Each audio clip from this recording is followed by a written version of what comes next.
Today, I'm going to show you how you can cut out a subject in the foreground and put them on top of things in the background. Oh, and the best part,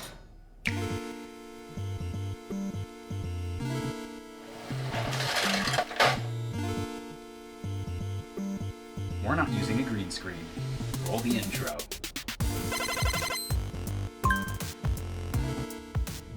I'm going to keep this as short as I possibly can. The two effects you'll be learning today are the depth map and the magic mask. Before we begin, I should let you know that these two effects, I believe, are only available in the studio version of DaVinci Resolve. Now, if you don't have the studio version of DaVinci Resolve, I highly recommend getting it. This is coming from someone who used the free version for nearly a year and a half before I upgraded. And I can say it's an extremely good investment. It's not like Adobe, it's only a one-time purchase. So it might be something to look into. Anyways, here we are in our timeline, and you can see we have these bits of footage here where we have multiple layers. Here is where we're going to be putting our depth map and magic mask effects. Now, these effects work in 3 layers. The first layer is your foreground. The middle layer is whatever asset you want to add in. And then the third layer is your background. So the first thing we're going to do is disable all unnecessary tracks. In this case, I'm disabling our text here, and then this is our magic mask effect clip that we're going to use later. So right now we have just our background, and we have the layer that we're going to use for our depth map. Now, when you're doing these effects, make sure that your playhead is over top of the clip that you want to add the effect onto, and make sure that any tracks above it are disabled. Otherwise, when we go in here, Resolve thinks we're trying to add the effect onto our other asset as well. So up in the top right here, you want to make sure that your fusion and color effects are enabled. This is what it looks like when it's disabled. This is what it looks like when it's enabled. Now that we have all that, we're going to go into our color page. And the first thing we're going to do is make sure that we have our nodes open here. Now you can access your nodes up in the top right by just clicking this, and you can see it toggles our nodes on and off. Now next we want to make sure that we have a free node, which I do right here. And what I mean when I say a free node is a node that doesn't have any kind of effects on it. So you can see if I toggle these all on and off that it's changing the way our look is right there. We're going to leave all these alone because when you're applying effects in the color page, you want to apply them step by step. You don't want to put all your effects on a singular node, because then if you want to disable one of them or that particular node gets messed up, then it's only a single effect getting changed and not everything. So we have our free node here. And if you don't have a free node, the way that you can add a new node is by hitting Alt-S, and you can see that adds in new nodes for us. With our free node selected, we're going to go up to the top right here and make sure our effects are selected. Here's what it looks like when it's closed. Here's what it looks like when it's open. Then we're going to go into our library, and we're going to search for our depth map. We're going to click and drag our depth map onto our free node here, and you can see immediately that it has drastically changed the way our image looks. Now, I'll explain what all this is in just a moment, but before we do that, we're going to come back to our depth map node, and we're going to right-click on our grid. We're not going to right-click on the node itself. Just right-click on your grid, and you're going to add an alpha output. And you can see this blue output has appeared. The next thing you're going to do is grab the blue output from our depth map node and attach that to the blue alpha output. And now that everything is ready, we can go into our depth map settings and create our look. So you'll see here immediately we have a quality drop-down menu, and this will swap us between better and faster. For the depth map, I typically will go with better. And fair warning, this effect is a little bit resource heavy. So if better isn't working for you, then faster might. Even if faster doesn't, don't worry, I have a fix for that later. So I'm going to leave mine on better here. And if I uncheck this depth map preview, you can see it doesn't look like anything's changing. And that's because in our edit page, we still have our background enabled. So even in this layer, we might be cropping ourselves out partially, but we're not seeing any of those changes because we still have the background here.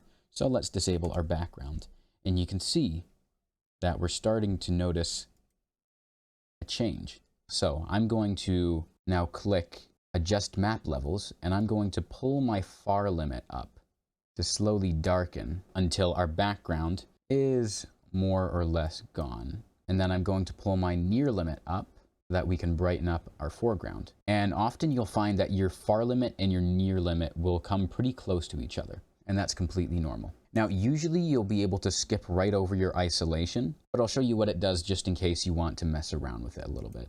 I can go to my target depth, and I can change exactly what part of the scene that I'm targeting. Typically, I just leave this at 1. With the tolerance, this changes how harsh you want to be masking something out. Again, I usually leave this at its default. And then with your softness, this will change how forgiving your depth map is. Anyways, I'm going to uncheck isolation, and I'm going to check post-processing instead. And you can see when we check and uncheck this, it's not blurring our edges, but it's adding a little bit of transparency to it. And that can make your mask look a little bit more natural.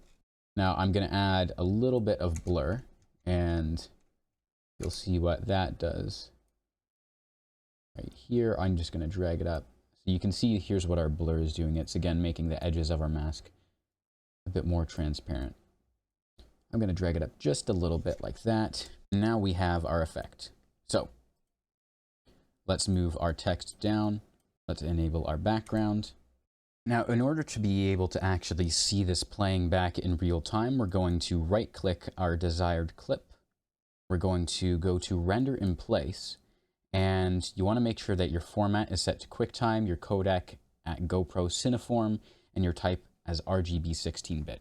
Now, the reason we have these settings is to make sure that we get the transparent background rendered out as well. And these are only settings that I would use for something that has a transparent background.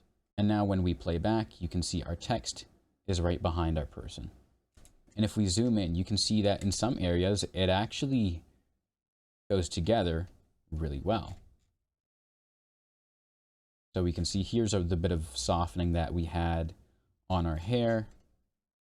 And then it looks like up in the ear right here, it didn't quite get as perfect as we would if it was actually behind us. But overall, you can see that this, when compared to a green screen, is going to be a much cleaner result. Now, here's another shot I took to act as a close-up. And you can see that our mask is working well in some spots and not so well in the others. Now, something I've noticed with the depth map is that it seems to be very heavily affected by how a shot is lit. And from what I've seen, it does the best when your entire subject is well lit all the way around. Even though this shot is well lit, we have darker areas right here, darker areas right here, and darker areas here and here. And those seem to be the areas where the mask is having the most difficulty in figuring out how far the subject is from their background. So when you're using the depth map, typically best if your subject is well lit all the way around or is evenly lit. Now let's move on to effect number 2, which is our magic mask. So I'm going to disable our depth map and enable our magic mask. Now the magic mask is a little bit more straightforward than the depth map. Now we're going to do the same thing that we did with the depth map. Make sure that your effects are enabled, disable all tracks that are above your magic mask track, and then make sure your playhead is over top it. Into the color page we go, and this node here is going to act as our free node. Now, as opposed to using our effects here, you can see if I type in magic, nothing pops up. Even if I type in magic mask, still nothing. And the reason for that is because we actually set up the magic mask in this tab right here. So with this tab selected, you're going to get this window opening up. And I'm going to quickly explain what all of these features do right here, and then we'll create our look. So here on the top right of the tab here, you can see we have 2 windows, and one is a person and one looks to be a magic wand. This is our person mask and this is our object mask. The person mask is usually used to mask out people, and the object mask is usually used to mask out objects. Something else you'll notice is when you have the person mask selected, you can go to person or you can go to features, and then you get a little drop-down menu where you can select what part of the person that the magic mask should be looking at. But I'm going to surprise you here and actually use the object mask instead.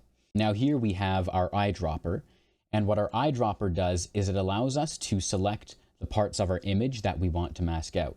If you're like me right here and you don't seem to be able to click at all on your image, it's probably because your eyedropper is not enabled. So you want to go down to the left side of your screen here and go to qualifier. And now you can see our eyedropper is available for use. So making sure we have the plus selected, which is adding on selections for our magic mask, we're going to just click and drag a line on the outline of our person. And it's very important here that you make sure that the line stays on your person, because if it goes off even just a little bit, then that can confuse the AI neural engine of DaVinci Resolve into thinking, hey, you also want to get part of this wall as well, and then suddenly you have half the wall masked out with you as well. So with our line here, you can see nothing has changed. And that is because we need to connect the alpha output to our alpha output. And now you can see, boom, just like that, our effect seems to be working really well. If we go back into our magic mask tab, if we toggle on our mask overlay, you see we get this little red overlay, and it's going to go on top of everything that the mask is choosing. And this is an incredible tool for making sure that the selection you want is the selection that you're getting. For example, you can see we're not getting the bottom of our shirt right here. So if we add another selection on there, you can see now we have the shirt, but we don't have the rest. So something I might want to do instead of just putting this little bit right here is doing an actual line. And now you can see we're selecting the shirt. What I'm going to do instead here is I'm actually going to grab the chair along with our shirt. So I'm just going to do a nice circle. And now you can see we have both our subject and we have the chair we're sitting on. And then over here, you can see we managed to pick up a little bit of the background. So what we're going to do is go to the minus eyedropper and just add a little point right there. And then because we don't want this one to get picked up as well, we're going to do the same. Now we have our mask out and we're almost ready to go. This is by far the fastest and easiest way to cleanly cut anything out in, I think, just about any editing software. We're going to add on some minor finishing touches by going down to the right here, and we're going to bring our consistency up to 1, and this is going to help make sure that our mask stays consistent. We're going to bring our clean blacks up and our clean whites up just a bit. I usually don't go higher than like a 2. The blur radius we're going to bring up as well, our post filter, and our denoise. Now, basically all these settings, denoise, post filter, clean white, clean black, blur radius, and consistency are all here to help you get a cleaner mask. So for example, if I go to the clean blacks and I pull this in, you can see that it's actually pulling the mask in as well. So it's making the mask a lot softer and we're losing some of what we have. So with all of these, you don't want to pump your settings up too high, right? Same with the clean white. Now our mask is actually spilling over and we're starting to mask out part of our background as well, which we don't want, right? All of these, again, are here just to help you get a cleaner mask. Now, the last thing that we're going to do is take a look at the quality. And you can see that I've left it set on faster as opposed to better. And I've found after some experimentation that faster seems to actually get you a cleaner mask. Now, naturally, you'll experiment with this when you're doing different shots, but I have found in my own experience that faster seems to give us a cleaner mask. And now that we have everything all set up how we want and our settings are how we want them as well, we're going to click these 2 arrows, which will track forward and track backward as well. Once we're tracked, you're going to see a check mark beside this overall track, and now it's time to come back into our edit page. And if you look here, you can see we have an extremely clean mask going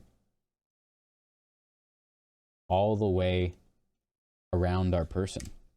I don't think there's much more we can do for this. Even, you can see even on the armpit here, everything's looking very, very clean. Now playing this back, you can see just how clean this is. Now you can see you're not going to get this with a green screen unless you are in a highly curated professional setting. So now that we've seen both, I'm going to put a quick side-by-side image so that you can see the depth map comparison with the magic mask comparison. Hope this helps. Let me know in the comments below what other tutorials you want to see, and I'll see you guys in the next one.